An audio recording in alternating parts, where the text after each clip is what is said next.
Now find somebody else and tell them this ain't how my story ends. The book of Acts account of Moses shared absolutely nothing of his speech impediment. Acts chapter 7 just praised Moses' articulation and his oratorical delivery. Moses' ending story was so much better to hear of than his stuttering and stammering days. Moses' story changed. Is there anyone here that's sick of your personal story? Up to now, your story has nowhere been the stuff of fairy tales. What happened to living happily ever after? Up to now, some of our stories have been cliffhangers, tearjerkers, a near lifetime movie, or even a horror story. But is there anyone here today bold enough to believe that your story can change? Tell someone close that God can change your story. The late Bishop G.E. Patterson once told me at a time of personal crisis for me that over time that he's noticed that God always has a way of certifying his own. God knows how to call any one of us to the front of the class so we can shine. Saints, it can still happen. We can do so little about how our story started. I was born to a mama who wasn't married to a husband, was still in high school. They put her out of high school in the daytime. She had to go finish 12th grade at night. So I've always, but because I had a good father, but they were not married, so I was born out of marriage. So people always made me explain in school why my name don't match my sister's name, Priesty, and my sister's name don't match our other sister's name. And I'm telling you, so I was born with a chip on my shoulders. Any of y'all been born with a chip on your shoulder? I don't know, maybe y'all had good old mama and dad and all y'all names match. But everybody's story ain't the same. Tell somebody everybody's story ain't the same.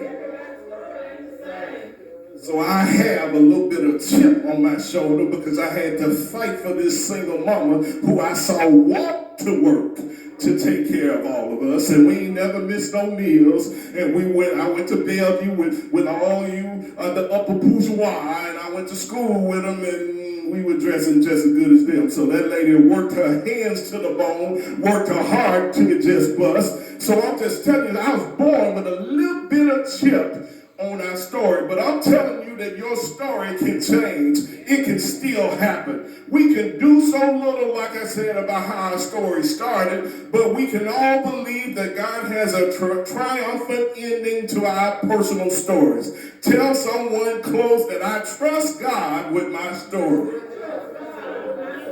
Believers, you can trust God with your story. God sees and God knows the twists and turns of your personal story. God knows the literal hell on earth that you've already lived through. God has seen your tears and God has heard your cries. God told me to tell everyone in this house, including myself, this is how my story ends.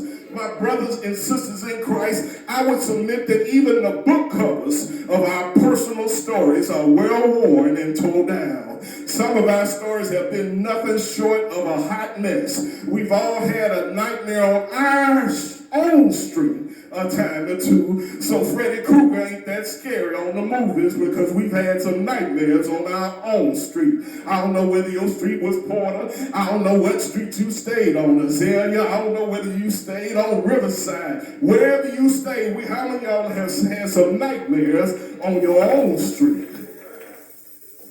But if we would be honest, we've all faced some very scary moments ourselves. We've seen heartache. We've felt heartbreaks. We've been anxious. We've fretted. We've worried ourselves to the bone. None of us has found that street called Easy Street. Life has been lifing for so many of us. Pains. I'm getting a little older, so how's my foot froze? I want to go that way, and my foot said, you ain't going nowhere. Pains, aches, dismay, depression, torment, and oppression has made our lives resemble some movie from Stephen King. I'm coming to tell each of you today that the best part of your story has yet to be seen. There are people who can laugh and even giggle at our current personal story right now in the present. Just tell them that they better get their last in now because my story is about to change. God, as the supreme editor of the universe, is about to change our stories for the better. Look at someone close and tell them better. Better health, better thoughts, better relationships, better peace of mind, better jobs, better businesses, better achievements, better homes, better cars, better children, better grandchildren, better marriages, better faith moves, better friends, better churches, better furniture, better graves, better resumes, better wins, and better lives. I believe that God's about to change our stories for the better. I believe that there's a day coming where you don't have to harp on your shortcomings, your obstacles, your personal handicaps anymore. I do believe that God has better for us on this side of the grave. We can still have hope. We can still have expectations. Moses was a stutterer and a stammerer. I heard a sermon preached once that all Moses had was a stutter and a stick. Pharaoh, let my people go. But when the story was finally told, he was a powerful orator. What story of hardship is reigning in your life right now? What's your area of difficulty? What's your horrible fear? I don't have to know personally, because all I know, if we believe that God can change our personal stories, this isn't how my story ends. Tell 3 people, this ain't how my story ends. I know y'all went and got some popcorn because this story was going so bad. You got the popcorn, went and got something else at the concession stand of life. But this ain't how my story ends. Tell them things are about to turn. While each one of us has some current 25 issues that someone else can easily point out. Yes, sometimes even your struggles will become public. We have to yet press on, even while others are pointing and looking, because we know that God's about to change our stories. Yes, believers, every now and then you will have to face some embarrassment, which no one likes to face embarrassment. However, when our story is finally told, it'll be a story of victory. It will tell of how we overcame defeat. Our story will tell about how we rose above adversity. Our story will tell of our succeeding. This isn't how my story ends. Stephen, in our sermon text, emphasizes Moses' extraordinary development, signifying, as one Bible commentator said, that God's calling often prepares individuals, even in unexpected environments. God's going to give some of us success in the least likely places, in arenas that we never expected that we would shine in. How could this same Moses, who was trained by the best in the house of Pharaoh, somehow sink to a stutterer and a stammerer? Did Moses even stutter in Pharaoh's house? The Holy Writings don't say, but life has a way of taking a toll on any one of us and taking a toll on our abilities with it.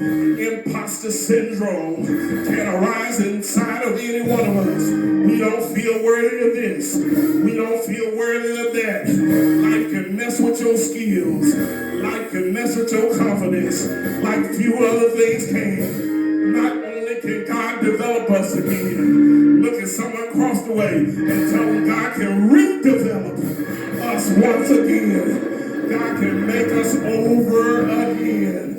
God can build us over again. Did many years in the desert give Moses a stutter and a stammer? Could Moses' speech have been all of that before he was introduced to the pains from the backside of the desert? Our pains can affect our lives and at times diminish our skill sets. You just think right now how big your dreams used to be in elementary school. And now that